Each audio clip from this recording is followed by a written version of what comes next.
반갑습니다, 여러분. 아, 네, 여러분 잘 오셨고요. 제가 여러분을 이렇게 섬기게 되어서 너무 기쁘고 되게 기대하는 마음으로 왔습니다. 이제 1시간 정도 강의인데 오늘 강의 내용을 이렇게 공유할 수 있어서 너무 기쁩니다. 좋은 시간 됐으면 좋겠고요. 우리 기도하고 시작하겠습니다. 하나님 아버지, 하나님 나라 일꾼으로 하나님 나라 동역자로 우리를 부르시고 세워주신 은혜를 진심으로 감사드립니다.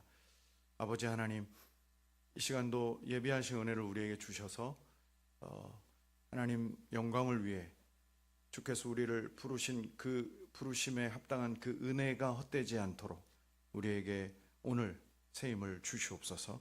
예수님 이름으로 기도하옵나이다. 아멘. 네. 정한 시간이 이제 한 분이 지났습니다. 여러분 또 식사 시간이 있고 최대한 빠르게 진행하도록 할게요.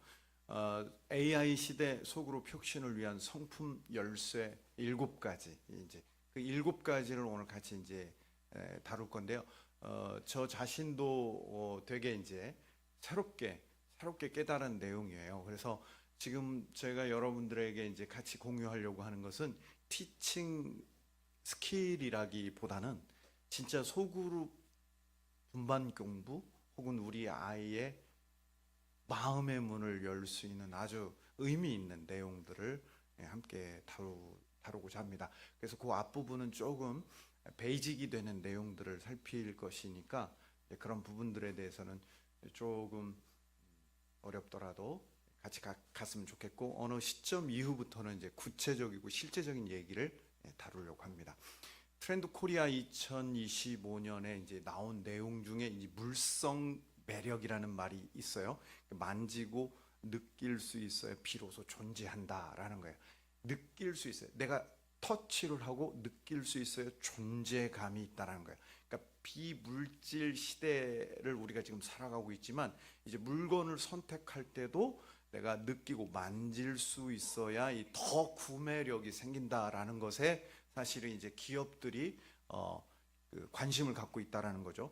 디지털이 아무리 발달하고 AI 로봇이 일상화된다 해도 사람들은 여전히 보고 만지고 느끼고 싶어한다. 보고 만지고 느끼고 싶어한다. 이것이 이제 물성 매력의 포인트예요.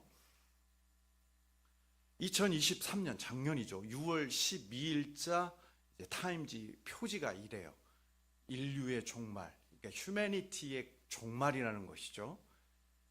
머리 기사가 AI는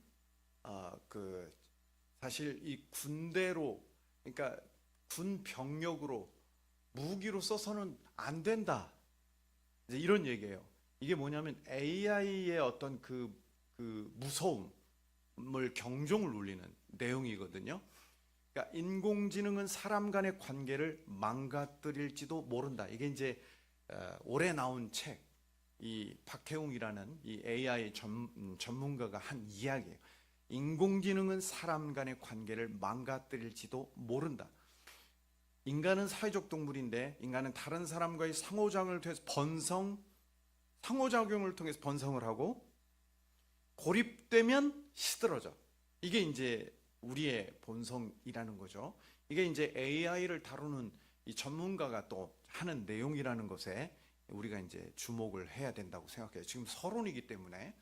자, 그다음에 미래교육 5가지 코드 중에 이렇게 기계력이 강해지는 미래에는 기계로 대체할 수 없는 능력이 더 집중을 요하게 된다는 거예요. 인간다운 저력을 더 발휘할 수 있는 인재가 빛을 발하게 된다는 거죠. 인간다운 능력을 함축한 두 단어가 뭐냐? 사고력 그리고 감성력이라는 거예요. 감성력. 네. 지금 이게 계속 지금 제가 보여준 PPT의 흐름이 있죠. 맥이 있어요. 이 감성, 물성, 느낌 뭐 이런 얘기를 지금 계속 얘기하고 있죠. 우리 흔히 혁신하면 기술에 있다 이렇게 생각하지만 사실 그것을 생각해내고 만들어내는 그 주체가 사람이라는 거죠. 그래서 이 문제의식, 공감 능력, 혁신의 주체는 사람인데 문제의식과 함께 공감 능력이 일반 기업, 제품에 있어서도 혁신을 일으키는 포인트다라는 거예요. 문제의식, 그 다음에 뭐라고요? 공감 능력. 여러분, 소비자에게 매력적인 물건을 만들어내는데도 문제의식이 필요한데 또 하나가 뭐냐면 공감 능력이라는 거예요. 야, 소비자들이 뭘 원하냐? 소비자들의 마음에 적합한 게 뭐냐? 이제 이걸 이제 찾아내는 거죠. 이 공감 능력이라는 게 그러니까 되게 중요한 거라는 거예요.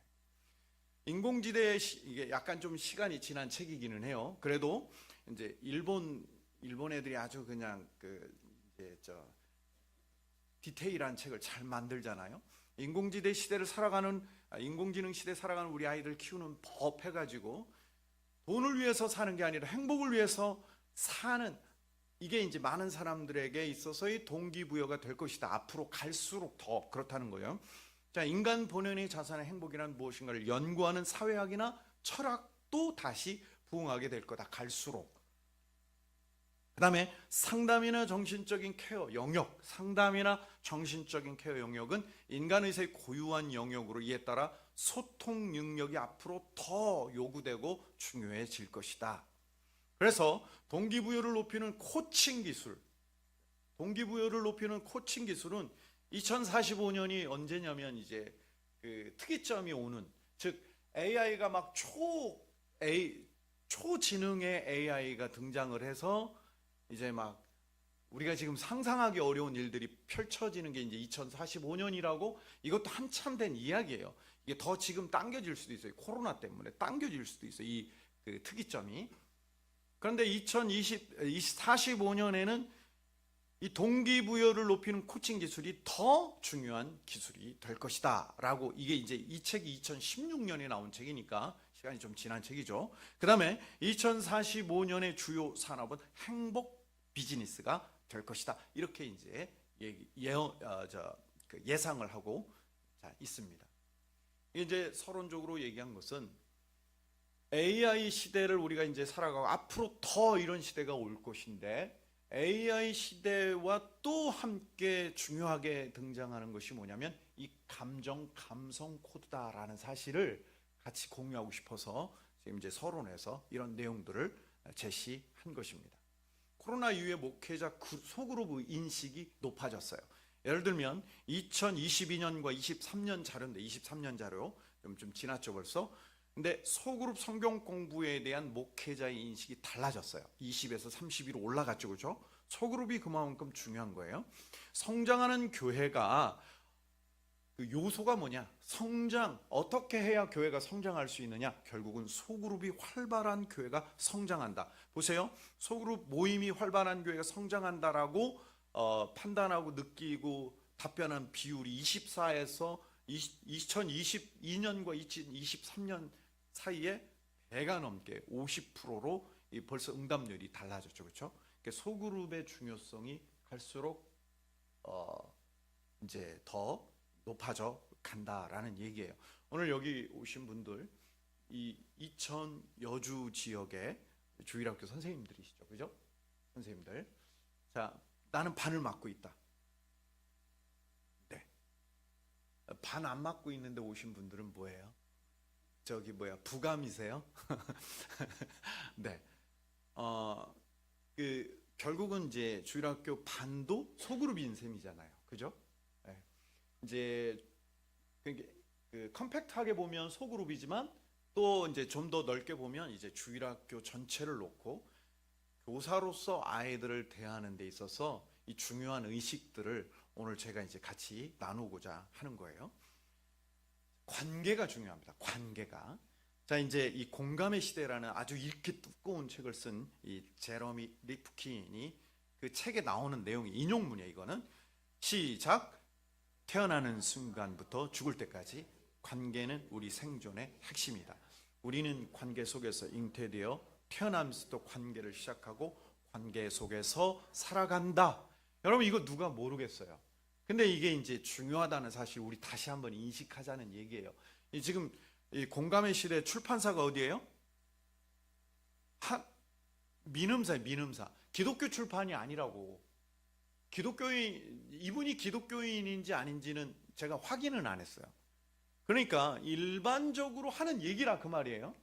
자, 그다음 이제 아우구스티누스 이제 우리의 아주 위대한 선배죠, 그죠? 어거스틴이 이렇게 얘기했어요. 성부는 존재 자체까지도 그 자신에 관해서 가지신 것이 아니라 그가 낳으신 누구예요? 성자죠. 본질적 존재인 성자에 관해서 존재를 가지셨으며, 이게 무슨 말이야? 그는 그 본질적 존재에 의해서 그의 모든 존재이시기 때문이다. 이게 무슨 소리야 도대체? 그러므로 두 분은, 즉 성부와 성자는 어느 편도 그 자신만으로 존재하시는 것이 아니며 이거 상호 관계로 존재하신다. 맨 밑에 말은 이해 가시죠? 성부 하나님과 성자 예수님은 관계로, 서로 영원 전부터 관계로 존재하신다는 거예요. 여러분 믿으십니까? 이거 믿으셔야 돼요. 이게 삼위일체거든. 이 지금 어거스틴의 삼위일체론에서 가지고 온, 제가 번역한 게 아니고 번역한 말 그대로 가지고 온 거예요. 이 번역하고 이게 이제 철학적인 내용이라서 사실 좀 우리가 어렵죠. 근데 상호 관계로 존재하신다는 말은 어렵지 않잖아요, 그죠? 자, 한 걸음 더 나아가면 셰퍼예요. 프란시스 셰퍼, 우리 목사님들 잘 아시는 분이에요. 같이 읽어봐요. 시작. 삼위일체의 각 인격들은 세상이 창조하기 이전에 서로 교통하고 서로 사랑하셨다. 교통이 뭐예요? 교제하셨다는 거예요. 소통하셨다는 거예요. 그 다음에 사랑하는 게 뭐예요? 관계를 나누는 것이죠, 그죠? 그러니까 성부, 성자, 성령 삼위일체는 창조, 우주 만물을 지으시기 전에도 이미 서로 관계로 존재하셨다 그 말이에요. 그러니까 성부 하나님과 성자 예수님, 성령 하나님이 관계로 존재하셨어요. 그래서 삼일체 하나님은 또 다른 존재를 필요로 하는 존재가 아니야. 왜? 그냥 삼위로서 이 person이 격이다, 뭐 위격 이렇게 표현을 하지만 사실은 그 하나로서의 존재란 말이에요. 그러니까 성부, 성자, 성령이 관계로 존재하시기 때문에 관계가 필요치를 않아요. 그래서 하나님이 이렇게 말씀하시죠. 나는 스스로 있는 자니라. 왜 스스로 있어요? 삼위로 계시기 때문에 또 다른 관계가 필요하지를 않아요. 근데 저와 여러분 다르죠. 우리는 관계 의존적 존재예요. 관계가 필요해요. 그래서 하나님께서 다 우주 만물을 지으셨을 때 모든 것이 다 좋았어요. 그죠? 좋았어요. 힘이 좋았어요. 그런데 딱 한 가지, 뭐예요? 아담이 홀로 있는 것이 좋지 않더라 그랬어요. 왜? 아담은 관계로 존재하는 관계 의존적 존재이기 때문이죠. 그래서 아담에게 하와가 필요했던 거예요. 오늘 우리는 혼자 존재할 수가 없어요. 우리는 그래 관계로 존재한다고요. 특히나 관계의 근원 되시는 하나님과의 관계가 너무너무 중요하고, 그 다음에 그것만으로 살아갈 수 있는 것이 아니라 우리가 옆에 있는 사람들과의 관계에 의존적인 그런 존재로 우리가 살아간다 하는 것을 우리가 기억해야 한다는 것이죠. 자, 창세기 1장 26, 20 다 잘 알죠. 다 같이 한번 다시 읽어. 시작. 하나님이 이르시되 우리의 형상을 따라 우리의 모양대로 우리가 사람을 만들고 그들로 바다의 물고기와 하늘의 새와 가축과 온 땅과 땅에 기는 모든 것을 다스리게 하자 하시고, 하나님이 자기 형상 곧 하나님의 형상대로 사람을 창조하시되 남자와 여자를 창조하시고, 너무나 잘 아는 내용이지만 하나님의, 우리의 형상, 하나님의 형상이죠. 또 성부, 성자, 성령의 형상을 따라 자기 형상, 하나님이 자기 형상 곧 하나님의 형상대로 사람을 창조하셨다 그 말이에요. 그것도 남자와 여자로 창조하셨죠. 그래서 이 브루그만이라는 이 신학자, 구약 신학자는 이 구절 자체가 이 본문이 혁명적이다 이렇게 표현을 해요. 이 본문이 이 구절 안에 놀라운 아주 혁명적인 그 의미가 담겨져 있다라는 것이죠. 우리가 생각하는 이상으로 이 지금 창세기 1장 26절 27절은 깊이가 무궁무진한 거예요. 자, 그런데 또 브루그만도 구약학자고 여기 해밀턴도 구약학자인데 26절은 창조자에 대한 사람의 관계에 대한 언급으로 시작해요. 그래서 이제 그것은 인간과 창조된 나머지 세계의 관계를 설명하는 단계로 나아가요. 그러니까 하나님과의 인간과의 관계 시작해서 이제 나머지 다른 피조물과의 관계로 나아가는 출발점이라는 거예요. 어디가? 26절이. 그만큼 자, 첫째, 아까 제러미 공감의 시대를 지으신 그분은 기독교적 관점이라고 얘기하지도 않았는데도 불구하고 관계의 중요성을 얘기했어요. 근데 그 원인이 어디 있느냐? 어거스틴을 놓고 보니까 결국은 삼위일체에서 그게 나오기 때문이다라는 것이죠. 하나님이 우리를 지으셨으니까. 그러면 우리가 하나님을 닮았다는 것 여러 가지 얘기할 수 있는데 그 중에 하나는 오늘 우리가 같이 공유하고 싶은 것은 뭐냐면 하나님이 관계로 존재하시는데 하나님의 형상을 닮았다라는 것은 관계로 존재하신 하나님을 우리가 닮았다 그 말이에요. 우리는 그래서 관계로 존재하는 그런 존재인 거죠. 이걸 일반학에서도 얘기한단 말이에요. 그러니까 기독교는 모든 일반학의 위에 있다라는 것을 여러분 믿으시기를 주의 이름으로 축원합니다. 어거스틴을 통하지 않고는 서양 철학을 얘기할 수가 없어요. 우리가 이런 자부심을 가져야 돼요. 뭐 우리 교회 또 나 세상이 알아주지 않지만 오늘 저와 여러분이 품고 있는 예수 그리스도와 우리가 가르치는 이 성경적 교육, 이 성경적 진리는 세상의 그 어느 것보다도 높고 수준이 있다라는 사실을 우리가 기억할 수 있기를 주의 이름으로 축원합니다. 아멘. 자, 몰입이라는 책을 쓴 미하이 칙센트비아 일반학자예요. 몰입이라는 책에서 이런 얘기를 해요. 살아있음을 나타내는 라틴어가 인테르 호미넴 에세 이런 말인데 이게 글자 그대로 번역하면 사람들 사이에 있음 이런 뜻이라는 거야. 존재가 뭐냐? 살아있는 게 뭐냐? 생존이 뭐냐? 사람과 사람 사이에 있는 게 생존이다 그 말이에요. 그럼 죽었는 게 뭐냐? 죽었다라는 표현은 인테르 호미넴 에세 데시네레 이렇게 읽어요. 뭐 저도 그냥 읽기만 할 줄 알아요. 그런데 더 이상 사람들 사이에 있지 않다라는 의미라는 거예요. 여러분 살아있습니까? 살아있다는 생존의 의미는 사람과 사람 사이에 있다라는 것을 의미한다는 거예요. 이것을 우리가 벗어날 수가 없는 거죠. 우리 모두는. 그런데 이 모든 것의 시작은 관계의 하나님, 삼위일체 하나님에게서 우리에게 나왔다라는 사실을 우리가 기억해야 할 필요가 있다는 거죠. 그래서 사람이 혼자 있으면 우울하다가도 여럿이 모인 곳에 가면 다시 생기가 감돈다는 것은 여러 연구를 통해서 다 확증이 됐어요. 그러니까 앞으로 과학, 그게 사회과학이든 자연과학이든 그 과학이 할 일은 뭐냐면 성경의 진리가 진짜다라는 것을 드러낼 뿐이에요. 할렐루야. 우리는 그 과학적 증명 필요 없이도 성경을 믿으면 이미 일반 학문 위에 있게 된다는 사실을 우리가 기억해야 돼요. 제가 짧지만 일반 학문을 공부를 했는데 할수록 저는 이런 생각이 들어요. 그리고 이건 제 얘기가 아니고 더 많은 앞서간 믿음의 그 신앙을 가지고 있으면서도 하나님이 지성을 주셔가지고 아주 깊이 있는 그 사상적 지식을 갖고 있는 사람들의 똑같은 이야기예요. 그래서 고립되어 지내는 사람의 행복을 느끼는 경우가 드물다라는 거예요. 의욕이 떨어지고 집중력도 저하되고 무기력해지는데 일반 학문의 여러 그 연구 과정들을 통해서 이런 걸 증명해 내는 것이다 그 말입니다. 자, 정리를 해볼게요. 관계의 관점, 관계가 중요해요. 왜요?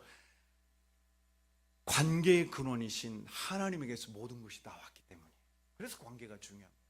여러분 믿으시기 바랍니다. 일반 아무리 똑똑한 학자들이 얘기하는 관계가 중요해, 그 이유를 우리는 알고 있는 거예요. 왜? 삼위일체 하나님에게서 모든 것이 나왔기 때문이죠. 자, 그래서 우리는 관계하는 존재예요. 관계의 존재, 그 관계가 필요한 존재다 그 말이에요. 그럼 어떻게? 우리가 어떻게 관계할 것이냐? 관계의 실제가 뭐냐? 이렇게 표현할 수 있어요. 관계를 교육해야 되고, 관계의 기술이 필요하고, 그렇죠? 관계 훈련도 필요해요. 이걸 묶어서 뭐라고 얘기하냐? 성품 교육이다라고 말해요. 하나바이블에서 2025년에 성품 교재를 출시를 했어요. 컨퍼런스 지난주 돌고 서울, 광주, 대구 돌고 이제 오늘 저 여기 온 거예요. 그래서 지난주 이번 주다 이번 주. 네, 이번 주. 제 오늘 이 강의는 따끈따끈한 강의입니다, 여러분. 네. 재밌으죠? 자, 그럼 관계 기술을 한번 볼게요. 관계의 기술이라는 책이 있어요. 자, 이 책 토기장에서 나온 책이에요. 관계의 기술. 그러니까 기독교적인 책이겠죠, 그죠? 자, 여기 지금 쭉 보시면 목차 한번 볼게요. 기쁨을 나눠라. 자신을 진정시켜라. 그러니까 둘 사이 유대를 형성하고 애착을 동교하라. 감사를 표현해라. 가족과의 유대 형성해라, 고통으로부터의 마음의 핵심 가치를 파악해라 등등등, 한숨을 돌려라 등 6가지 감정의 기쁨으로 돌아가라, 6가지 큰 감정 가운데서도 자기답게 행동해라 등등등, 교류를 지속하면서 자신을 진정시켜라, 애착의 유형을 파악해라, 고통을 분별하고 정체되어 있는 부분에 개입하라, 복합적 감정을 처리하고 기쁨을 회복하라. 쭉 가고 지금 목차들이 나오는데 여기에 공통 베이직으로 깔려 있는 게 있어요. 그게 뭐예요? 감정이라는 말. 감정이라는 말. 자, 이제 감정에 대해서 생각을 해보려고 해요. 벌써 지금 30분이 다 갔네. 저 시간 되면 스톱하면 제가 스톱합니다. 아시겠죠? 네, 일단 가볼게요. 파스칼이에요. 파스칼, 블레이즈 파스칼, 기독교인이에요. 파스칼이 팡세 들어보셨죠? 팡세라는 책 278번, 팡세 278번에 이런 내용이 있어요. 신을, 일반 책이니까 일반 서적에서 나와서, 종로 서적에서 나와서 신이라고 번역하는 거예요. 우리가 번역하면 어떻게 돼요? 하나님을 지각하는 것은 감성이지 뭐가 아니야? 이성이 아니다. 이것이 바로 신앙이다. 이야, 파스칼은 엄청난 철학자예요. 이 사람은 철학자기도 하고 수학자기도 한데 하나님의 임재를 경험한 사람이에요. 죽음을, 그 사선을 왔다 갔다, 죽음을 왔다 갔다 하면서 하나님의 임재를 경험했던 사람이에요. 그래서 자기가 아는 하나님은 철학자들이 아는 하나님이 아닌 예수 그리스도의 하나님, 이것을 고백했던 사람이죠. 그러니까 이분이 지금 얘기하는 하나님을 지각하는 건 감성이다, 이성이 아니다. 이것이 바로 신앙이다. 이성이 아니라 감성에 의해서 감지되는 하나님이 바로 우리가 믿는 하나님이다 라는 얘기예요. 여러분 이런 거 생각해 보신 적 있어요? 저도 놀랐어요. 저 팡세 읽으면서 은혜 받았거든요. 근데 이 구절에서는 감동을 못 받았는데 이번에 다시 준비하면서 이야, 멋진 말을 했구나. 자, 우리가 진리를 알게 되는 것은 이성에 의해서 뿐만 아니라 이성도 필요하다는 거예요. 무시하는 거 아니에요. 이성도 필요한데 또한 감성에 의해서이다. 이걸 우리가 덧붙이지를 못하고 있단 말이에요. 파스칼이 언제 시대 사람이냐면 1600에서 1700 맞아요? 1600, 그러니까 17세기 사람이에요. 근데 18세기 계몽주의에서는 감성을 완전히 깔아뭉겼죠. 이성 중심의 사고가, 사상이 판을 치기 시작했단 말이에요. 그런데 바로 이 17세기 때 파스칼이 이런 얘기를 한 거죠. 자, 그럼 감정이란 뭐냐? 우리가 좋아하는 C.S. 루이스가 이렇게 얘기했어요. 잘못된 감정에 대한 올바른 방어, 이게 필요하다는 거예요. 잘못된 감정에 대한 방어가 필요한데 그걸 방어를 잘하면 정의로운 감정을 우리 아이들에게 심어줄 수 있다는 거예요. 그러니까 정의로운 감정 심어주는 게 너무너무 중요하다는 거예요. 이게 인간폐지라는 책이 그 당시 루이스가 살던 시대 영국 상황에서 너무나 공교육이 인간의 감정을 개무시하는 상황을 보고 개탄하면서 인간폐지라는 책을 썼던 거예요. 루이스가 하는 말은 그래서 정의로운 감정을 심어주는 게 중요한데 우리 학생들의 감수성이 메마르게 되면, 즉 감정, 감수성, 감정들을 깎아내리고 개무시를 하게 되면 사람들이 결국은 감정에 대해 관심을 안 갖게 되잖아요. 그럼 감수성이 메마르게 된다는 거예요. 그럼 감수성 메마르면 어떻게 되느냐? 선동자들이 나타났을 때 애들이 더 손쉽게 그들의 희생물이 된다는 거예요. 그냥 휩쓸리게 된다는 거예요. 이 감수성이 그만큼 중요하다는 것을 루이스가 이 인간폐지에서 얘기를 해주고 있죠. 자, 이 조나단 에드워즈, 우리 목사님들은 아마 이 아시는 신학자예요. 조나단 에드워즈, 엄청난 신학자예요. 미국의 미국 근대에 있어서 미국 철학의 대표자이기도 해요. 기독교인이고 목사인데도 불구하고. 조나단 에드워즈 다 들어보셨잖아요. 일반 철학에서도 알아주는 그런 분이에요. 자, 이런 얘기를 해요. 같이 읽어요. 시작. 참된 신앙은 대체로 거룩한 감정 안에 있다. 이거 놀라운 말이에요, 사실은. 다시, 참된 신앙은 대체로야, 100%가 아니라는 거야. 아닌 것도 있다는 거야. 감정 중에 잘못된 것도 있을 수 있는데 분명한 것은 참된 신앙이면 거룩한 감정 안에 있다라는 거예요. 이 감정이 대단히 중요하다는 걸 얘기하고 있죠. 나는 감정이 한 인간의 영혼을 구성하고 있는 의지와 성향이 지닌 더 활기차고 감지할 수 있는 활동이라고 생각한다, 이런 표현을 했고요. 감정이라는 사랑하고 기뻐하는 마음의 감각인데 일종의 영적 감각 또는 느낌, 영혼의 움직임이라고 얘기한다는 거예요. 그래서 이제 에드워드가 이렇게 정리해. 인간의 영혼이 뭐냐? 인간의 두 가지로 얘기할 수 있는, 첫째 지성이다, understanding, 이해하는 거예요. 사고력, 알죠? 인지하는 거. 이게 이제 인간 영혼에 있어서 한 가지 기능이야. 또 한 가지가 있어. 보통 우리는 그러니까 인간하면, 인격하면 지정의로 나누잖아요. 근데 이 에드워즈는 독특하게 두 가지로 나누고 있어요. 하나는 그러니까 사고, understanding을 얘기하는데, 또 하나가 뭐냐? 감정이라니까. 이 감정은 여기서 affection인데 emotion하고 크게 다르지 않아요. 근데 affection이라는 표현을 쓰고 있어요. 그러면서 감정은 성향, 의지, 정신, 마음으로 상황에 따라서 이렇게 용어가 이제 사용되고 있다라는 것이에요.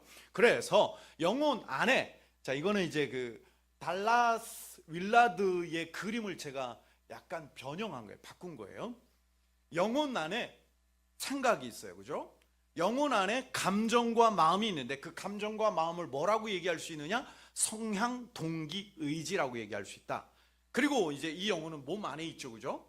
그러면서 우리는 이 몸으로 나만 존재하는 게 아니라 사회적 관계 속에서 존재하고, 이것이 또 환경과 연결되어서 우리가 존재하는 것이죠.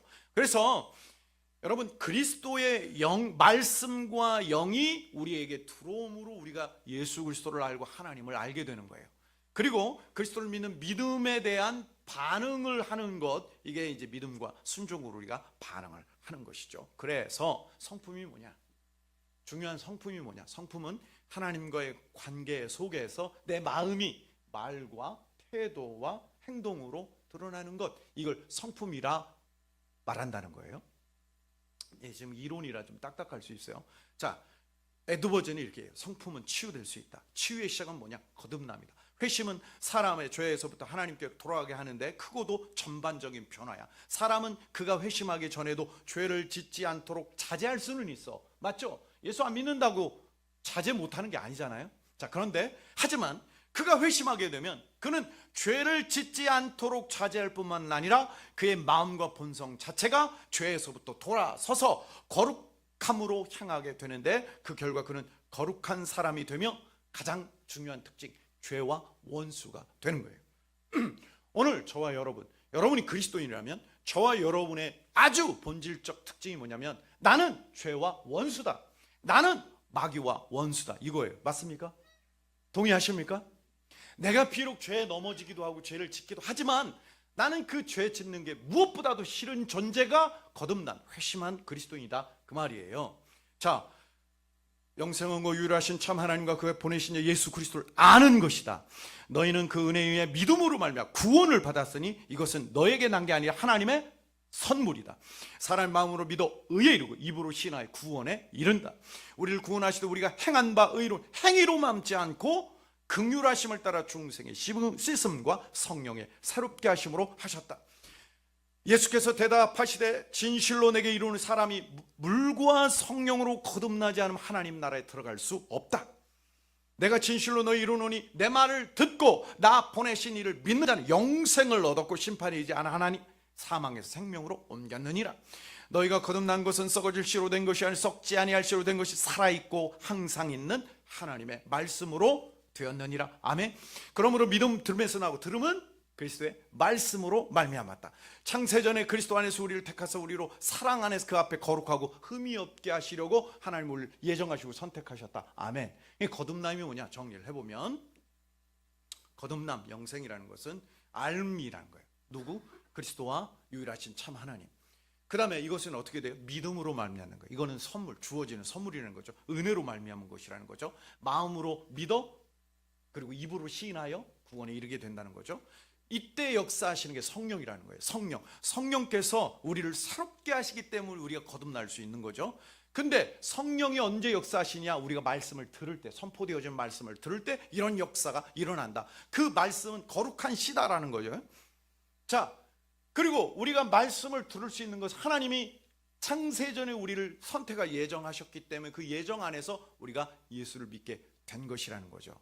그래서 진정한 성품 교육은 우리 그리스도인들만이 가능한 거예요. 나머지는 흉내만 내는 거야. 사실은 일반 성품 교육은 흉내 내는 거고, 우리들이야말로 진정한 성품 변화가 가능한, 왜? 회심했으니까. 아멘. 예. 자, 거룩한 감정은 은혜로부터 오는데, 깨달음, 모든 은혜로운 감정은 영적인 지식에서 비롯됩니다. 그러니까 새로운 것을 깨달을 때, 말씀을 통하여 깨달을 때 우리 안에 영적 지식으로 인해서 은혜로운 감정, 거룩한 감정이 우리 안에서 생겨나는 거예요. 제가 지금 계속해서 감정을 강조하는 이유가 있어요. 영혼은 영적인 지식을 통해 신적인 일들이 탁월하고 영광스럽다는 것을 알게 돼요. 하지만 모든 영적인 깨달음은 변화를 가져오죠.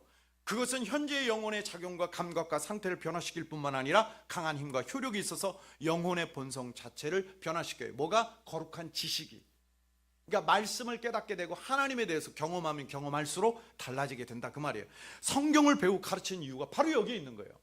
거룩한 것을 애들이 깨달으면 그 깨달음이 우리의 마음, 정서를 은혜로운 정서, 감정, 거룩한 감정으로 변화시키게 된다, 그 말이죠. 그러니까 오늘 우리가 가르치는 성경, 우리가 배우는 성경이 이게 우습게 여길 게 아니다, 그 말입니다. 에드워즈에 따르면 저는 이게 믿어지고 저는 이것을 너무너무 중요하게 여겨요. 그래서 경험, 하나님의 영께서, 즉 성령은 영혼에게 거룩한 것, 거룩한 모든 것의 달콤함을 맛볼 수 있는 본성적 미각을 주셔. 거듭나면 거룩한 게 맛이 느껴진다, 그 말이에요. 그걸 경험하게 되면, 그것을 알게 되면 절대로 떠날 수가 없는 거예요. 떠났다가도 다시 돌아오게 된다, 그 말입니다. 이게 이제 경험이라는 얘기죠. 그래서 이게 최상의 아름다움을 경험하면, 최상의 아름다움을 경험한 사람은 그 밑에 것 가지고 만족할 수가 없다, 그 말이에요. 그래서 우리는 하나님의 그 거룩하심을 위해 살아갈 수 있는 거예요. 오늘 우리가 이렇게, 오늘날 이 디지털 시대에 확 열려 있는 게 뭐냐면, 가장 놀라운 우리의 지식 중에 하나가 뭐냐면, 재벌들이 어떻게 사느냐. 재벌의 삶을 살면 우리가 약간 좀 뭐라 그럴까, 기가 죽잖아요, 그죠? 쟤네들은 저렇게 사는데. 그럼에도 불구하고 오늘 우리가 하나님 나라를 위해 살아갈 수 있는 것은 뭐냐면, 그 재벌들의 삶이 절대로 흉내내고 쫓아올 수 없는 거룩하신 하나님의 그 영광스러움을 우리가 알기 때문에 살아갈 수 있는 거예요. 이 삶에 만족하고 기뻐하면서 살아갈 수 있게 된다라는 것이죠. 우리의 감정은 우리의 행동의 발원지다. 자, 이거 꼭 기억할 수 있길 바라요. 따라합시다. 우리의 감정은 우리 행동의 발원지다. 누가 움직이냐, 그 말이에요. 누가 움직여요? 누가 행동해요? 누가 실천해요? 마음의 감동을 받은 사람, 감정의 자극을 받은 사람이 움직인다, 그 말이에요. 감정이 인간 본질에 필연적으로 속할 것일 뿐 아니라 중요한 부분인 것처럼, 거룩한 감정은 필연적으로 참된 믿음에 속한 것뿐 아니라 참된 믿음에서도 중요한 부분이다. 참된 믿음은 본질상 실천적이에요. 근데 그 믿음이 어디에 있다고? 거룩한 감정 안에 있다고. 그래서 이모션이라는, 이 감정이라는 영어 단어가 원래 라틴어 밖으로, 모테, 움직이다, 그런 뜻이에요. 이모션이라는 게, 그래서 이 모트라는 어근에서 나온 낱말이 모션. 뭐예요? 동작, 모션, 동작, 움직임이 들어가 있어요. 그 다음에 모티브, 동기. 한자 보세요. 움직임과 관련된 거란 말이에요. 그럼 모티베이션, 동기부여. 다 동기와 동기부여는 나를 움직이게 만드는 원동력이란 말이에요. 그러니까 우리말 감정은 사실은 정적인 느낌인데, 원래 이모션이라는 것은 동적인 개념이다라는 것을 기억할 수 있기를 바랍니다. 그래서 우리 감정 안에는 의지, 동기, 성향이 이제 담겨 있어요. 그러면 이 의지, 동기, 성향을 자극해 주는 게 뭐냐? 의지, 동기, 성향을 자극하는 게 생각이야. 새로운 생각을 하게 되면 내 마음이 동하게 되는 거예요. 그래서 생각이 바뀌는 게 되게 중요해요. 마음을 새롭게 함으로 생각이 바뀐다는 거예요. 그래서 생각이 우리 감정에 영향을 주죠. 생각뿐만 아니라 몸도 영향을 줘요. 우리 몸이 피곤하면 감동이 안 돼. 컨디션 좋아야 감동도 잘 되는 거야. 사회적 관계도 마찬가지예요. 그래서 사회적 관계 속에서 감정에 영향을 주고 환경도 감정에 영향을 줘서 이 감정이 영향을 받을 때 어떻게 돼요? 우리가 실천, 행동으로 나아가게 된다 그 말이에요. 그러니 감정이 중요하죠. 자, 이게 이제까지 서론이야. 7분인데 서론이야. 주여. 달라스 윌라드가 마음의 혁신이라는 말을 했어요. 예수의 혁명이 뭐냐? 예수의 혁명이 뭐냐? 처음부터 지금까지 인간 마음이나 심령의 변혁이다. 할렐루야. 자, 이게 포인트예요. 오늘 제 강의의 포인트예요. 이게 예수 혁명이 뭐냐? 인간 마음이나 심령의 변화지 사회적 제도를 뒤집어 엎는 게 예수님이 말하는 혁명이 아니다 그 말이에요. 동의하시죠? 법을 개조한다고 인간이 개조되는 게 아니야. 그러면 혁명이 뭐야? 예수님 말씀한 혁명은 마음이나 심령의 변혁이다라는 사실인 거예요. 오히려 그분의 혁명, 예수의 혁명은 그리스도 안에서 하나님과의 꾸준한 인격적 관계와 인간 상호 간의 관계를 통해 사람을 안으로부터 바꾸는 성품 혁명인 줄 믿습니다. 그러니까 예수 혁명은 성품 혁명이다. 그래서 오늘 제가 이제 여기까지 왔는데 벌써 에너지가 딸리네요. 이제 시작인데, 자, 이제 7가지를 눈여겨 보시기 바랍니다. 다 같이 시작.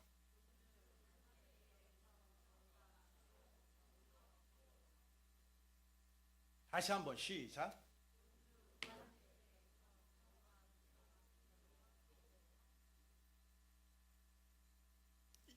이게 하나님이 저에게 주신 지혜로 제가 이렇게 묶은 거예요. 이게 내년 초에 책으로 나올 건데, 보세요.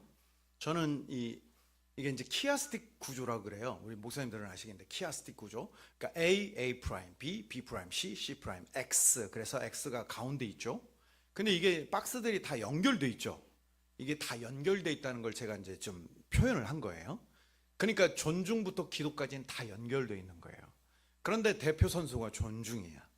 존중한다는 게 그럼 뭐냐? 여러분, 존중하는 거 중요하죠. 그럼 존중이 뭐야? 저는 존중을 이렇게 해석해요. 환대하는 거다. 존중이 뭐야? 경청하는 게 존중이다. 존중이 뭐야? 공감하는 거다. 존중이 뭔데? 받아주는 거다. 수용. 존중이 뭐야? 격려해 주는 거야. 존중이 뭔데? 그 사람을 위해 기도하는 거야. 이게 존중의 실제예요. 실제. 그래서 존중 안에 이 모든 게 다 담겨져 있다 그 말이에요. 그래서 존중으로부터 이게 모든 게 다 연결이 돼 있죠. 그죠? 네. 저는 그래서 존중은 혁신, 지금 제가 말하는 건 소그룹 혁신이잖아요. 혁신의 문이에요. 존중이 몸에 안 밴 선생님은 반을 혁신시킬 수가 없는 거예요. 근데 아무리 부족해도 아이들을 존중하는 게 몸에 밴 선생님은 그 반이 애들이 좋아하는 반일 수밖에 없는 거예요. 이건 구역도 마찬가지, 다 마찬가지예요. 소그룹의 핵심이 뭐냐면 기본적으로 리더가, 교사가, 구역장이 존중하는 게 몸에 배야 돼요. 지금 누가 전화를 하고 그래. 심준호 목사님 전화하셨네. 네. 자, 그 다음에 환대는 뭐냐? 환대는 첫걸음이야. 뭐의 첫걸음? 소그룹 혁신의 첫걸음이야. 환대가 뭐라고? 처음 발걸음이에요. 환대가 중요해요. 이제 제가 이걸 구체적으로 얘기할 거라고요. 그럼 경청은 뭐예요? 경청으로 관계가 세워져요. 관계가 수립이 안 되면 가르침과 배움이 일어나질 않죠. 공감이 뭐예요? 핵심이에요. 이 7가지 중에 공감이 그 핵심이라고요. 그 다음에 수용은 뭐예요? 수용을 통해서는 진정성이 들어가. 자, 봐. 존중한다 그래요. 선생님이 날 존중한대. 선생님 날 막 환영해. 얘 왔니? 환영해. 선생님이 내 말 잘 들어주는 것 같아. 그 다음에 선생님이 내 감정도 공감을 해주는 것 같아. 그런데 어라? 나를 수용을 안 하네? 이제까지 한 게 다 뻥이네? 이렇게 되는 거예요. 이해 가시죠? 그러니까 존중한다고 한 말, 환대했던 그 표현들, 경청하던 자세, 그 다음에 공감하는 그 모든 것이 진짜냐? 하고 드러나는 게 뭐냐면 이 수용이 쉽지 않거든요. 받아주는 거, 있는 그대로 그 아이의 모습. 그래서 제가 사정이 있으니까 저러겠지, 이게 아니라 사정이 있어 저러겠지, 이렇게 생각하는 거, 이게 이 수용이라 그 말이죠. 그 다음에 격려는 에너지. 마지막 기도는 뭐냐? 이 모든 것의 최상의 실천이야. 다른 것도 다 중요하지만 기도가 이 모든 것을 최상으로 만들어줘. 내가 할 수 있는 베스트로 만들어준다고. 나보다 저분이 더 잘할 수 있지. 근데 그건 그분이고, 내가 잘하는 베스트가 어디서 나오느냐? 기도에서 나온다, 그 말이에요. 자, 이제 하나씩 살펴보겠습니다. 시작. 그보다 빨간 거 시작. 옆 사람 보고 시작. 다시 한번 옆 반대쪽으로 시작. 이게 너무 중요해요. 왕관 쓰셨군요. 원래 왕관을 쓴 사람이 왕관 쓴 사람을 알아보는 법이에요. 어때요? 멋있죠? 네, 제가 만든 문장이에요. 왕관 쓴 사람이 왕관 쓴 사람을 알아보는 법이에요. 내가 하나님이 쓰여주신 왕관을 썼기 때문에 내가 존중하다고 자기가 자기 자신을 존중하는 사람이 왕관 쓴 아이, 아무리 어린 아이라도 너 왕관을 썼구나, 너도 너무너무 소중해, 이렇게 존중할 줄 안다, 그 말이에요. 근데 나 자신을 존중하지 않고는 절대로 아이들 존중할 수가 없는 거예요. 여기 부모님 결혼하신 분, 결혼은 자녀가 지금 초등학생, 손 들어봐. 오늘 이걸 꼭 적용하셔야 돼요. 오늘 이 7가지 있죠? 이거는 분방 공부만이 아니라 우리 아이들에게도 적용돼요. 얘야, 사실 천국 가면 너하고 나하고 아무 관계가 아니야. 우린 그냥 그리스도 안에서 형제 자매인 거야. 이 땅에서만 우리가 자녀로 묶이는 거예요. 그걸 꼭 염두하시고 존중해야 돼요. 너도 왕관을 썼구나, 함부로 얘기하면 안 돼. 자, 시편 8편 4절로 5절. 제가 시편 8편을 저는 이제 이것도 키아스틱 구조로 이제 얘기하는데 어떻게 시작하는지 아시죠? 여호와 우리 주여 주의 이름이 온 땅에 어찌 그리 아름다운지요. 이게 1절이야. 9절 마지막 절은 뭐야? 여호와 우리 주여 주의 이름이 온 땅에 어찌 그리 아름다운지야. 이렇게 시작과 끝에서 하나님의 이름을 높이고 찬송하는데 왜 그런 줄 아세요? 그 핵심이 바로 4절 5절이거든. 사람이 무엇이기에 주께서 그를 생각하시고 인자가 도대체 무엇이기에 주께서 그를 돌봐주십니까? 그 다음에 더 놀라운 9절이 5절이 시작. 뭘 씌워줬다고요? 왕관을 씌워줬단 말이에요. 하나님보다 조금 못하게, 하나님 비슷하게 만들었다, 그 말이에요. 그래서 영화와 존귀로 왕관을, 왕조와 공주로서의 관을 우리 머리에 씌워줬다는 말이에요. 이 관이 죽어서 들어가는 관이 아니야. 이거라고, 크라운 왕관이라고. 그래서 왕관을 쓰셨고, 맞아, 들려요. 제가 뻥친 거 아니죠? 이런 마음을 가지고 우리 아이들을 대할 때, 여러분, 이게 혁신의 시작이에요. 문이에요. 여기 통과할 수 있게 되는 것이죠. 자, 지금까지는 제가 성경을 얘기했는데 칼 로저스란 심리학자, 그다음에 이 일반학에서 알아주는 그런 분이에요. 학습을 촉진하는 데 성공한 사람들 누구예요? 교사죠. 학습을 촉진해 학습자로 하여금 공부하게끔 만드는 성공적인 교사에게서 두드러지게 나타나는 태도가 있대요.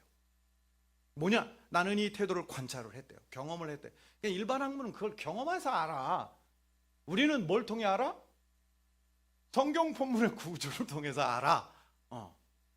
그래서 그러나 어떤 말로 표현해야 할지 어려워가지고 여러 가지 용어를 자기가 쓰겠다는 거예요. 나는 그것을 학습자를 소중히 여기는 것으로 생각한다. 즉 학습자의 감정, 의견, 그 사람 자체를 소중히 여기는 것, 이게 뭐라고요? 학습자의 학습을 촉진시키는 데 성공한 사람들의 태도라는 거예요. 저는 이걸 실제 경험했어요. 시간이 많이 갔는데 제가 올 초에 공주대학에서 강의를 했어요. 학부생들 강의를 했어요. 땜빵으로다가 그 교수님이 아파가지고 저보고 2달을 강의를 해달래. 그래서 오전 한 타임, 뭐 거기에 보면 뭐 미술 교육, 뭐 윤리 교육, 영어 교육 애들 이렇게 막 모여 있는 한 30명, 오후에는 교육학과 아이들 한 20명 이렇게 강의를 했는데요. 자, 제가 제 자랑하는 게 아니라 강의를 다 이제 2달 제가 강의를 하고 바톤 터치 이제 선생님 그 교수님한테 딱 넘겨드렸어요. 2달 끝나고. 근데 이분한테 저한테 문자가 온 거예요. 저보고 너무 감사하대요. 내용이 뭐냐니까 학생들의 과제 퀄리티가 달라졌다는 거예요. 굳이 그걸 저한테 문자로. 그러니까 이전에 본인이 하실 때 애들이 내던 과제하고 제가 2달 끝나고 이렇게 터치를 딱 해서 애들이 내는 과제를 보니까 퀄리티가 달라졌더라. 저는 그 비밀을 알아요. 저는 제가 그러니까 저는 이 존중이 몸에 뱄어요. 왜냐하면 제가 왕관을 쓰셨군요를 만들어서 얘기를 하잖아. 저는 시편 성경 안에서 얘기하는 게 존중이거든. 그래서 이제 우리 대학생들 이제 강의를 할 때도 존중하는 게 제 몸에 일단 뱄고, 그다음에 저는 아이들이 과제를 내면 그것을 막 교회 사역, 그다음에 개발원 사역도 해야지, 또 이게 땜빵도 해야 되니까 얼마나 바쁘겠어요. 그 와중에서도 과제를 내면 그걸 읽고 거기에서 의미 있게 말한 애들 있잖아. 열심히 하면 그걸 또 캐치를 해서 애들로 하여금 읽게 만들고 이렇게 피드백을 해주니까 저 교수님은 내 페이퍼를 읽나 보네? 그리고 나보고 읽으라고 직접 학생들 앞에서 얘기하네. 이러니까 피드백이 좋지 않을 과제가 좋지 않을 수가 있겠냐고. 애들이 더 열심히, 저도 느꼈어요. 시작할 때보다 시간이 갈수록 애들이 더 과제 퀄리티가 좋아서 인용하고 싶은 게 더 많은 거야. 이게 뭐냐? 존중해서 나오는 것이다 그 말이에요. 로저스는 그걸 연구하고 관찰해야 이렇게 알게 되는데, 우리는 성경을 통해서 인간을 기본적으로 존중하게 되면 이런 역사가 일어나는 거예요. 여러분 반 아이들의 마음을 혁신하고 움직이는 것에는 기본적으로 뭐가 있다? 존중이 있다라는 것을 기억하시기 바랍니다. 환대는 첫걸음 시작. 옆 사람을 시작. 다시 한번 시작. 이때 좀 감정을 넣어줘. 왔어. 아이고 어서 와. 보고 싶어서. 여러분 이게 환대. 근데 이 환대는 여기서 이거는 좀 가벼운 것인데도 중요한 거예요. 그러니까 환대 자체는 환대라는 개념으로 책을 써서 우리의 그 신학, 우리의 성경의 핵심 개념 중에 하나가 환대다 이렇게 주장하는 사도 있을 정도예요. 그리고 환대를 좀 더 깊이 들어가면 뭐냐? 환대는 전도예요. 그러니까 여러분 교회에 환영위원 있죠? 뭐라 그러죠? 안내원들이 이걸 알아야 돼. 자, 놀라운 비밀이 있어요. 자크 데리다가 이런 말을 했어요. 환대 행위는 시적일 수밖에 없다. 시적이라는 거야. 저는 이걸 이렇게 해석했어요. 환대를 통해 가능성의 문이 열리는 거야. 환대는 내가 환대하잖아. 진심으로 환대하면 그 사람에게 무슨 일이 생길지 아무도 몰라. 가능성이 무궁무진해진다는 거야. 언제? 내가 환대하면, 우리가 환대하면, 교회가 환대하면 그 사람이 어떻게 변할지 아무도 몰라. 왜? 가능성이 확 열려버리는 거야. 두 번째, 이거 환대 행위는 시적이야. 이게 이제 데리다 이런 얘기했는데 저는 이렇게 해석했어요. 두 번째로 환대는 감정적 존중을 표하는 거예요. 자, 환대적 친근성은 의도성 없으면 일어나지가 않는다는 거예요. 의도성이 필요하다는 거예요. 이게 이제 우리 선생님들이 기억해야 되는 거예요. 의도성이 뭐예요? 계획, 사전, 조사, 정보의 중요성이. 환대하려면 계획도 해야 되고 미리 알아야 돼. 정보가 필요하다 그 말이야. 아브라함이 환대를 했어요. 아브라함이 환대를 했는데 세 사람이 이렇게 있는데 환대를 해서 막 열심히 밥도 해주고 막 이랬더니 결국은 어떻게 됐어요? 하나님의 사자였잖아요. 그래서 그 환대로 인해서 성경은 환대가 꼭 열매를 얻는데, 그 열매가 뭐냐면, 환대의 열매가 아브라함에게 있어서는 일단은 자녀, 너 내년 이맘때쯤 아들을 낳을 것. 그리고 이제 사자가 가려고 하다가 우리가 아브라함한테 얘기 안 하고 하겠냐? 이러면서 아브라함한테 또 얘기하는데, 그 얘기가 뭐냐면 하나님 나라에 대한 비전을 제시하는 거였어요. 이거 놀라운 거예요. 자, 다시. 환대를 잘하면 내 안에 실제적인 문제가 될 뿐만 아니라, 성경 얘기니까, 그 다음에 그러니까 목사님들, 환영위원, 안내위원한테 이걸 공유해야 돼요. 이거 환대 잘하면 일단 내 문제가 해결되는 거예요. 그리고 하나님 나라의 귀한 벽돌을 쌓게 돼요. 이게 아브라함도 그랬고, 라합을 예를 들어볼게요. 라합 기생 라합이야. 천한 사람이었잖아요. 그런데 라합이 누구를 환대했죠? 정탐꾼, 두 명의 정탐꾼을 환대했어. 이거는 모험이잖아요. 정탐꾼을 환대한다는 건 놀라운 일이야. 모험이야. 그런데 정탐꾼을 환대하게 돼서 라합이 실제적으로 도움받은 게 뭐였죠? 살아났잖아요. 자기만 온 가족을 살렸어요. 그러니까 라합은 원래가 가족을 책임지는 사람이야. 그러니까 얘기하잖아요. 우리 가족 다 살려줘라. 그래서 결 가족만 살아난 게 아니죠. 살모는 마태복음 5장 1장 5절 살모는 라합에게서 보아스를 낳았어요. 그러니까 보아스가 누구 아들이야? 라합의 아들이야. 그러니까 라합이 환대를 통해 복을 받은 걸 아니 보아스에게도 잘 가르치니까 보아스가 또 나중에 누굴 환대해? 룻을 환대해. 룻이 이방 여인이었는데 이방 여인이 이러지 않고 룻을 또 환대해. 이 환대라는 말 중에 또 헤세드가 또 연결이 돼요. 그런데 결국은 룻도 그렇고 보아스도 그렇고 라합도 그렇고 하나님 나라 계보를 잇는 놀라운 영예를 얻게 되잖아요. 이게 성경의 원리라 그 말이에요. 자, 그런데 우리가 기억해야 할 예수 그리스도의 환대예요. 누가복음 19장 잘 알죠? 삭개오 이야기예요. 자, 예수님이 삭개오로 환대하셨는데 예수님이 삭개오의 첫 환대가 뭐냐면 삭개오야 이거였어요. 예수님이 이전에 삭개오를 만났을까 안 만났을까? 안 만났어. 근데 우리 예수님은 전지하시니까 아신 거야. 그래서 그러니까 삭개오의 변화의 시작은 삭개오야 부르시는 그 순간부터라는 거죠. 예수님이 삭개오를 알고 삭개오야 내려와라 내가 너네 집에 오늘 들어갈 거다. 이 말에 삭개오가 모든 빗장이 다 열려버린 거예요. 이 환대로 인해서 후다닥 내려와가지고 모셔가죠. 그리고 나중에 예수님 그 말씀 속에서 변화가 돼가지고 재산의 절반을 가난한 사람들에게 나눠준다 그러잖아요. 이거 놀라운 변화예요. 자, 보세요. 예수님은 삭개오를 이미 다 아시지. 하나님이시니까. 근데 우리는 어떻게 해야 돼? 잘 몰라. 그러니까 어떻게 해야 돼? 연구해야 돼. 아니 사실을 아는데도 공부를 안 해. 그 누구 집사님 다 알잖아. 그런데 안내위원들이 그걸 몰라. 안내위원들은 집사님의 형편이 뭔지를 알아야 돼. 이번 주 수술하고 온 사람한테 딴 얘기하면 되겠어요? 근데 그 수술한 얘기를 딱 건네는 순간 이게 삭개오야가 되는 거예요. 그럼 이 사람 마음이 열리는 거예요. 우리 교회 고등부 선생님이 이런 말씀하시더라고요. 자기가 10년 전에 이 교회에 정착했는데 단 한마디 때문에 그랬다는 거예요. 딸하고 같이 유치부를 딱 갔는데 그 전도사님, 유치부 전도사님 그 딸아이를 그렇게 환대해준 그 순간 나 여기 교회 정착이다. 이렇게 결정했다는 거예요.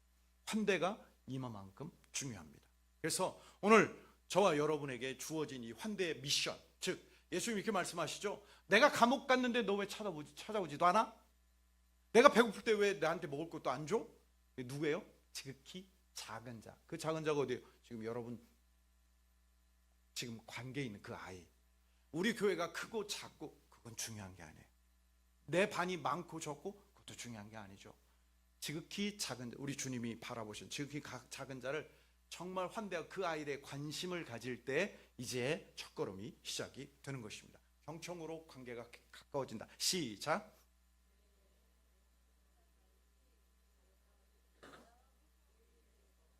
다시 한번 시작.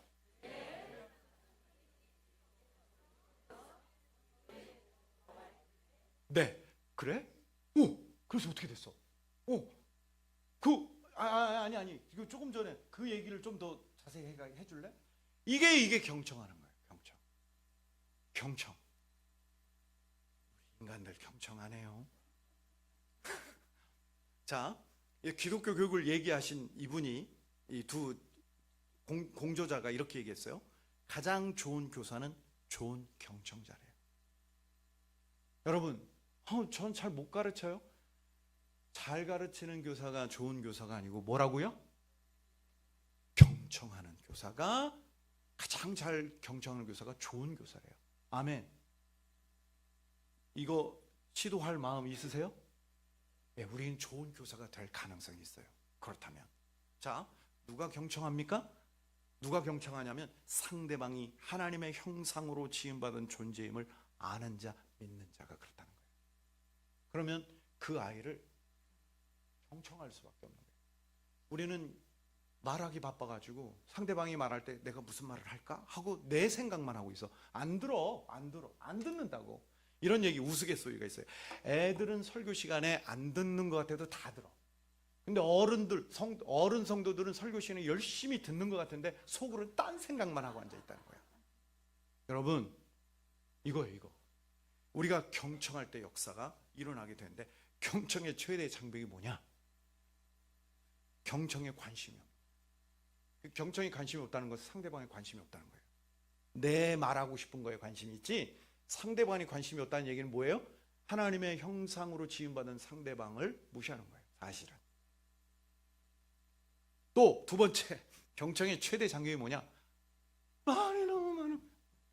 말 많은 선생님. 진짜 말 많은 선생님이 가장 골치가 아파.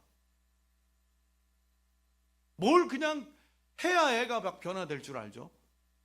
미쳐버린 거 애가.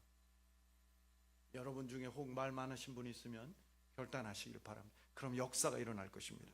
경청 방법 마주 앉아서 개방돼 이렇게 말해봐, 이게 아니고 풀고 몸을 애 쪽으로 향하고 이렇게 약간 기울이고 기대하고 많은 자세로 눈을 쳐다보면서 대화해야 되는 줄 믿습니다. 아이고 2분 남았는데, 자 30분 되면 딱 말씀하세요. 그럼 딱 멈출 테니까. 공감의 핵심이다. 다 같이 시작.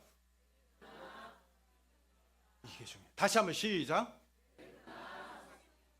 자, 이제 자기 남편 아내에게 하는 식으로 얘기해 보세요. 시작.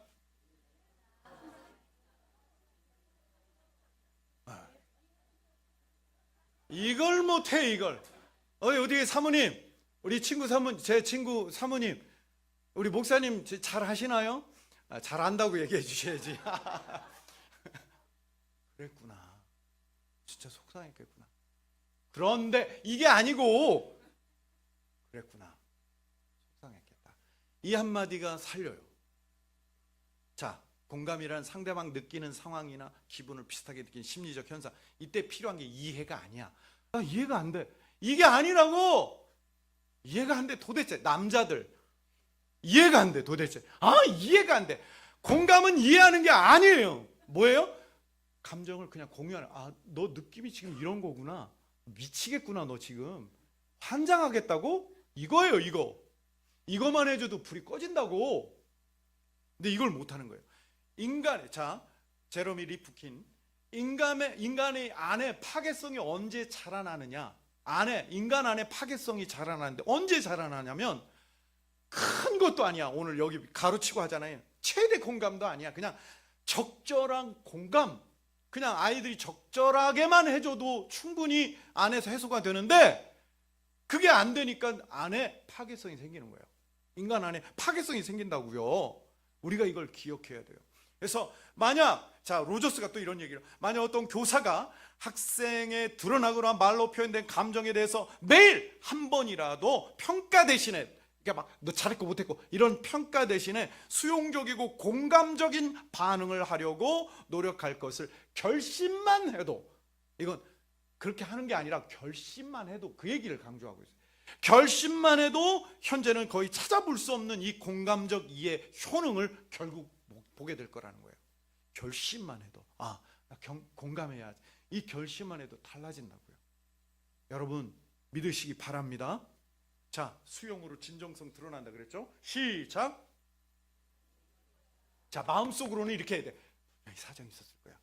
그리고 실제로는 다시 한번 시작. 그럴 수도 있지. 그럴 수도 있지. 이거예요, 이거. 속으로는 분명 제가 이러는 애 있잖아요. 그럼 저 미친 거 아니야, 저거? 이렇게 생각할 수 있잖아요. 근데 이럴 때는 제 사정이 있을 거예요. 여러분 이렇게 생각하면 일단 달라져요. 내가 그 아이를 대하는 말, 언어, 이게 달라진다고. 다시 한번 시작. 그 전에 마음으로 사정이 있었을 거야. 저 집사님 저럴 땐 사정이 있었을 거야. 남편 때문에 지금 속이 지금 막 무너지고 있나 봐. 하여튼 추측은 하지 말고 사정이 있을 거야. 근데 애들도 마찬가지예요. 이상 행동하는 애는 분명히 사정이 있어요. 어른은 그렇다 쳐. 애만큼은 그럴 수 있지로 가게 되면 달라진다는 거예요. 이건 그냥 넘어갈게요. 그러니까 어머니나 타인이 사랑으로 받아주지를 않잖아, 애들을. 그럼 평생 상처가 되는 거예요. 그게 받아주는 게 그렇게, 수용하는 게 그게 중요한 거예요. 수용해서 우리가 기억할 것은 감정은 있는 그대로 감정을, 공감이죠. 감정을 수용해, 공감해줘요. 감정 수용. 감정에 대한 판단은 NO. 근데 야, 뭘 그걸 그렇게 기분 나빠해? 아니, 기분 나쁜 사람한테 기분 나빠하지 말라고 얘기하는 그 자체가 미치는 거예요. 절대로 이런 말을 하면 안 돼. 그게 왜 슬퍼? 그게 왜 화가 날 일이야? 아, 화나는데 그렇게 얘기하면 돼, 안 돼? 공감이 뭐라고요? 그랬구나. 그것 때문에 화가 났구나. 그것 때문에 슬프구나. 그것 때문에 미치겠구나. 이렇게 해줘야 돼요. 네? 자, 공감. 자, 충고하기 전에 먼저 이렇게 감정 수용하는 게 중요하고, 그 다음에 감정을 느낀다고 해서 마음대로 행동해도 돼요? 화가 난다고 해서 마음대로 행동해도 돼요? 그건 아니죠. 그러니까 이제 두 가지. 하나는 한계를 그어주는 거예요. 분명한 행동의 한계를. 특히 아이들 같은 경우, 어른들은 이게 진짜 교만해가지고 이런 말 하면 듣지도 않는데 아이들만큼은 이렇게 해야 돼요. 일단 부모들은, 아니 어른들은 감정 공유해서 끝나세요. 그냥 다른 말 했다간 그냥 이게 이제 물바가지 날라올 수도 있으니까.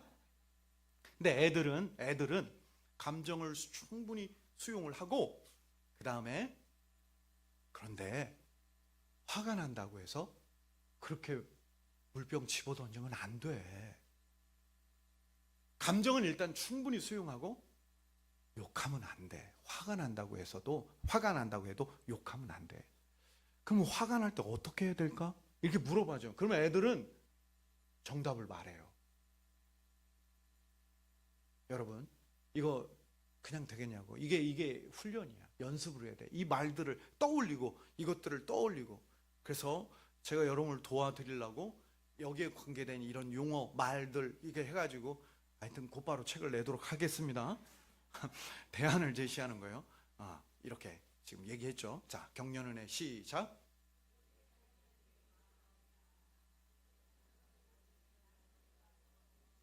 자, 피그말리온 효과라고 들어보셨죠? 타인에게 기대하거나 예측하는 바가 있으면 그대로 실현되는 거예요. 제가 공주대에서 박사학위를 받았어요. 호메니우스로 박사학위를 받았어요. 늦은 나이에 42살에 박사학위를 시작했는데, 박사학위 딱 들어갔는데 교수님이 저한테, 지도 교수님이 나이가 어떻게 되냐, 42살이니까 공부하기 딱 좋은 나이네, 뭐 이러시는 거예요.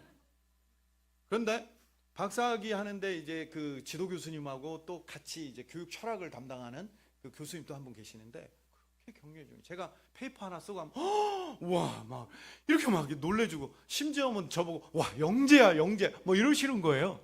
근데 그게 저한테 불같은 에너지였어요. 그러니까 막 교수님이 생각나, 막 전화해보고 싶어. 그리고 더 공부를 열심히 하게 돼. 그래가지고 제가 박사학위를 썼는데요, 박사학위가 책으로 나왔어요. 박사학위 책이 책으로 나왔다고 놀라지도 않아. 학지사에서 책으로 나왔어요. 학지사에서 판소피와 교육이라고. 아유, 저한테 원고료까지 줬어요. 학지사에서. 그것뿐이 아니야. 그게 2015년인데 2016년에는 대한민국 학술원에서, 아이고 끝났네, 시간이 지났는데, 예? 목사님이세요? 대한민국 학술원이라는 데가 있거든요. 2016년에 제 책이 사회과학 분야 우수 도서로 선정이 됐어요. 오, 그렇지. 이게 공감하는 거야, 이게. 여러분, 우수 도서 선정되면 국가가 1,000만 원어치 책을 구입을 한대요.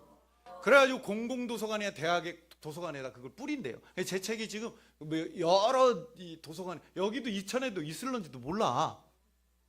그런데 그 과정 속에 뭐라고? 교수님의 격려가 에너지였다니까. 그 서론에 딱 나와요. 교수님의 격려가 불같은 에너지였다. 그래서 저는 일반 서적에서, 일반 그 출판사에서 나온 책인데 서론부터 예수 그리스도 막 나온다니까. 얼마나 놀라운 일이에요. 예, 하여튼 전문가라고 부르는 순간 전문성이 생겨나요. 그러니까 아이를 인정해주고 애를 격려하는 순간 애가 자세가 바뀌는 거예요. 진정으로. 원리, 그러면 어떻게 하느냐? 첫째, 사실에 입각해서 얘기해야지. 애가 하지도 않은 걸 갖다 무조건 막 칭찬해주면 안 돼. 선생님 뻥 아니야 지금? 나는 하지도 않은 걸 갖고 저렇게, 난 집에서 영 형편이 없는데 자꾸 나를 칭찬하네? 이러면 안 돼. 그런데 사실 있잖아. 애가 물을 떠다 줬어. 네가 물을 떠왔구나. 네가 물을 떠다 줘. 선생님이 너무 기분이 좋아. 이렇게 표현해 주는 게 이게 격려예요. 사실에 입각하는 게 일단 중요해요. 두 번째 뭐냐면 상황에 맞게, 야 지금 마침 선생님이 목이 말랐는데 네가 지금 물을 가져다 주니까 내가 너무 기쁘고 힘이 나. 이거야. 상황에 맞게. 다시, 사실 네가 선생님한테 물을 갖다 주니 너무 힘이 나. 이것만으로도 애가 기분이 좋아요. 그런데 내가 지금 마침 목이 말랐는데 지금 나한테 물 갖다 주니 좋아. 이거야. 그 다음에 거기다 대고 이제 애 상황까지 더 플러스하면 더 좋죠. 이런 거야. 야, 내가 시키지도 않았는데, 그리고 너 친구들하고 놀다가 그 상황 속에서 여러 가지가 연결된다는 것을 얘가 아는 거예요. 그래서 선한 일, 의미 있는 일에 대한 그 강렬한 이 감정에 자극을 받게 되는 것이죠. 이것도 이렇게 원리가 있는 거예요. 거기에 선생님의 감정, 느낌까지 딱 추가해서 얘기를 해주면, 이거는 막 시켜만 주세요. 내가 뭐든 할 수 있어요. 이 준비가 되는 거예요. 할렐루야. 그러면서 상대방을 존중해야 되는데, 얘를 칭찬하면 다른 애들 다 기죽잖아. 근데 사실에 입각하면 돼요. 애가 발표를 잘했어. 근데 발표를 잘해. 넌 해도 뭘 해도 잘해. 이런 식의 칭찬은 애들을 기죽이는 거예요. 다른 애들을. 걔만 살린다고 우리가 한 애만 살리는 사명을 띠고 살아요? 그게 아니잖아. 그러니까 그 사실에 입각하는 거예요. 예를 들면 발표를 잘했으면, 야, 네 생각을 표현을 잘했다. 우리 다른 친구들도 이렇게 자기 생각을 잘 표현하는 게 중요해. 이러면 다 살리는 거야.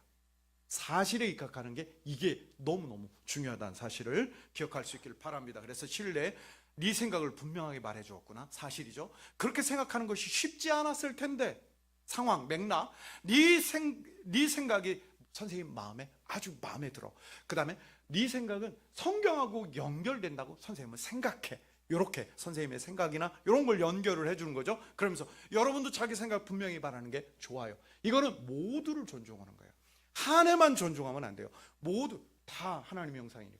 여러분, 이게 그냥 되겠냐고. 연습하고 늘 생각하면서 이렇게 그걸 하다 보면 일단 내가 달라지고, 내가 달라져야 애들도 달라지게 되는 것입니다.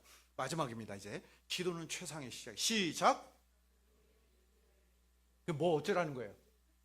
뭐 어쩌라는 거야? 그렇죠. 기도 제목 말해줘. 선생님 너한테 일단 기본적으로 기도 관심이 있어. 기도 제목 말해줘. 이거예요. 자, 근데 에드워드가 이런 말을 했어요. 하나님은 먼저 사람의 마음을 준비시키고 기도에 응답하신대요. 마음이 그렇게 중요하다는 거죠. 자, 존중과 기도. 존중부터 시작했잖아. 존중과 기도. 존중은 6가지를 아우르고 기도는 그 나머지 5가지를 실현해요.